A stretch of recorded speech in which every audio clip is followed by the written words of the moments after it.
Start. नमस्कार दोस्तों, मैं राम कुमार बादू, मेरे YouTube चैनल पर आपका स्वागत है। आज हम पढ़ेंगे वायरिंग के बारे में। तो वायरिंग के एक्सटेंशन बोर्ड का निर्माण करेंगे, जिसे सॉकेट, सीलिंग फैन और अपने रेगुलेटर सॉकेट और स्विच आदि सामग्री बोर्ड पर स्थापित करेंगे और उसके बारे में हम जानेंगे और क्या तैयार किया जाता है उसके बारे में हम जानेंगे। तो आओ बोर्ड तैयार करें। अब हम एक्सटेंशन बोर्ड का निर्माण करेंगे। तो ये मैं बोर्ड की बाहरी ड्राइंग तैयार कर रहा हूँ।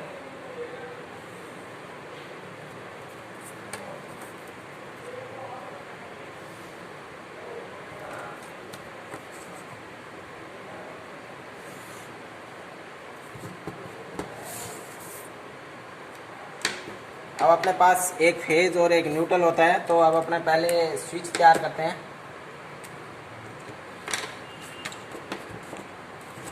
पहले फ्यूज का सिंबल बनाते हैं और एक इंडिकेटर लगा देते हैं।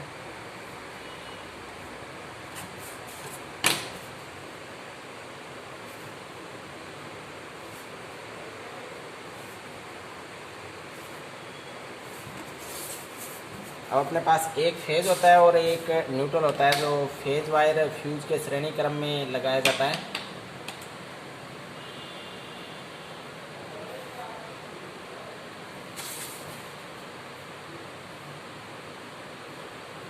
इसमें अपन फ्यूज डाल देते हैं और फेज वायर इंडिकेटर को सीधा दे देते हैं।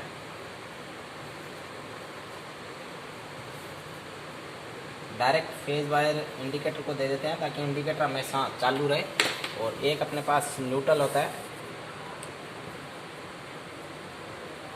इसको फ्यूज के श्रेणी क्रम में लगाने का कोई ज़रूरी नहीं होती है, और यदि लगाना हो तो लगा सकते हैं। ये भी अपन न्यूट्रल इंडिकेटर को दे दिया। जब भी अपने एक्सटेंशन बोर्ड में सप्लाई रहेगी तब तक इंडिकेटर चालू रहेगा। और उसके बाद अपन बनाते हैं रेगुलेटर सॉकेट और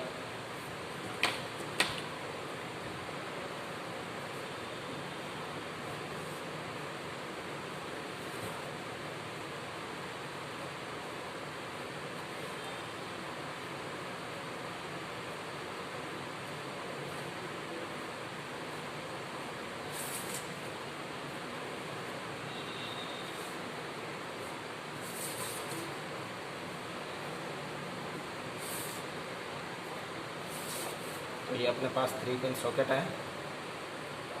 ये सॉकेट के लिए स्विच है और ये बल्ब के लिए स्विच है और ये अपने पंखे के लिए स्विच है और ये अपना रेगुलेटर है।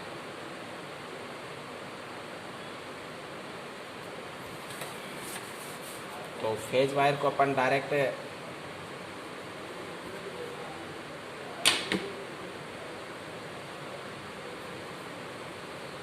सभी स्विचों के नीचे वाले भाग में डायरेक्ट डाल देते हैं। तो फेज वायर को सभी स्विचों के नीचे वाले भाग में डायरेक्ट डाल दिया। और ISI नियम अनुसार सॉकेट की सामने की तरफ से जब अपन देखते हैं तो सॉकेट के दाईं तरफ हमेशा फेज वायर डाला जाता है। तो स्विच से यहाँ अपन ने एक फेज लिया और इसके दाईं तरफ डाल दिया। यहाँ पे सॉकेट को फेज दे दिया और उसके बाद अपन यहाँ से न्यूट्रल देते हैं। जब एक तार को दूसरे तार के ऊपर से ले जाया जाता है तो इस तरह से ले जाया जाता है और इस सॉकेट को अपन न्यूट्रल दे देते हैं।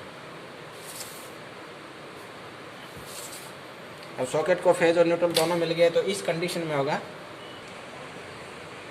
इस कंडीशन में अपन न्यूट्रल तो सॉकेट में डायरेक्ट आ रहा है और फेज यहाँ स्विच में से होकर के जा रहा है। तो यहाँ तक तो फेज आ रहा है।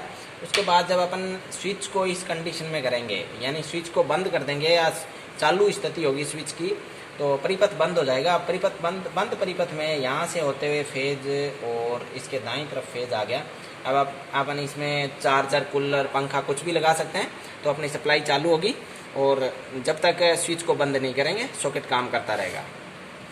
तो उसके बाद अपना यहाँ पे एक बल्ब लगा लेते हैं। इसको न्यूट्रल अपन डायरेक्ट दे देते हैं और यहाँ से फेज वायर डाल देते हैं। इस स्विच में से जब इस स्विच को इस कंडीशन में रखेंगे तो ये ओपन परिपथ है और अपना बल्ब चालू नहीं होगा। और जब इस स्विच को अपन इस कंडीशन में करेंगे यानी परिपथ चालू हो जाएगा तो ये कंडीशन होगी तो अपना बल्ब जल जाएगा और जब तक स्विच काम करेगा।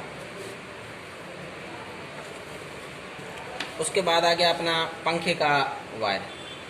तो पंखे का स्विच है, यहाँ तक तो फेज आ रहा है पंखे के स्विच में, लेकिन यहाँ से होते हुए अब अपन पंखे के श्रेणी क्रम में पंखे को चाल धीमा और स्पीड कम ज़्यादा करने के लिए अपन इसमें रेगुलेटर लगाते हैं। तो स्विच के बाद में श्रेणी क्रम में पंखे में रेगुलेटर लगा होता है और श्रेणी क्रम में रेगुलेटर लगने के बाद अपन जो होता है फेज वायर होता है और पंखे को दे देते हैं और एक न्यूट्रल जो होता है अपन पंखे के लिए डायरेक्ट निकाल लेंगे यहाँ से।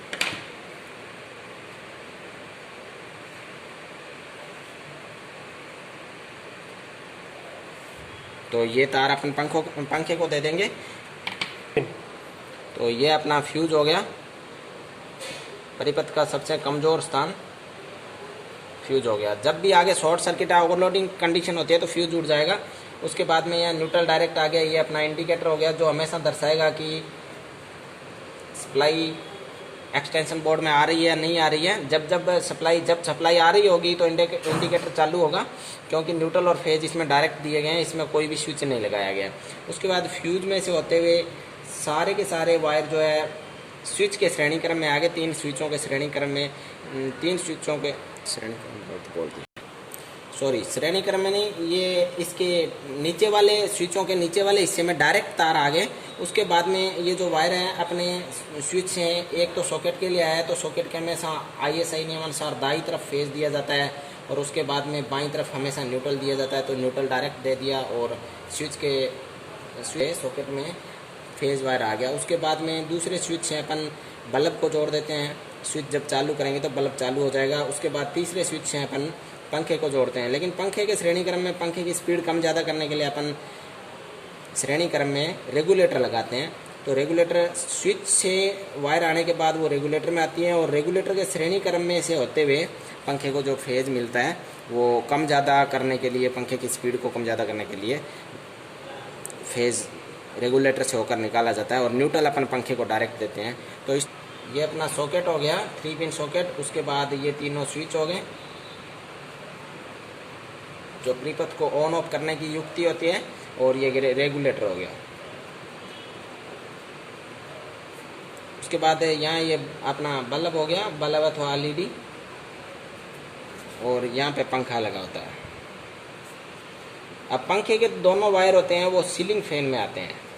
यहाँ अपना सीलिंग फैन लगा होता है, उसमें से अपन सीलिंग फैन में से पंखे की दोनों वायर फेज और न्यूट्रल निकाल सकते हैं। 2-3 बोला 3। अब सबसे इम्पोर्टेंट बात यह है कि फ्यूज हमेशा फेज के श्रेणी क्रम में लगाया जाता है, क्योंकि जब भी ओवरलोड और शॉर्ट सर्किट, जैसे कि मान लो ये 2 वायर हैं, फेज और न्यूट्रल आपस में दोनों टकरा जाते हैं तो फ्यूज में से अधिक धारा का प्रवाह होता है। परिपथ का सबसे कमज़ोर स्थान जो अपना फ्यूज होता है वो फ्यूज यहाँ से ओपन हो जाता है और अपना परिपथ मतलब जलने से बच जाता है। यानी पूरी वायरिंग जलने से सुरक्षा करने के लिए अपन को फ्यूज लगाना पड़ता है। और इंडिकेटर इसीलिए लगाते हैं कि अपनी सप्लाई को प्रदर्शित करता रहे, इसलिए इंडिकेटर लगा दिया और बाकी सारी युक्तियों के बारे में आपको समझा दिया मैंने। तो दोस्तों, यदि मेरा वीडियो आपको लाइक हो और पसंद आया हो तो आप लाइक और सब्सक्राइब करें मेरे चैनल को। धन्यवाद।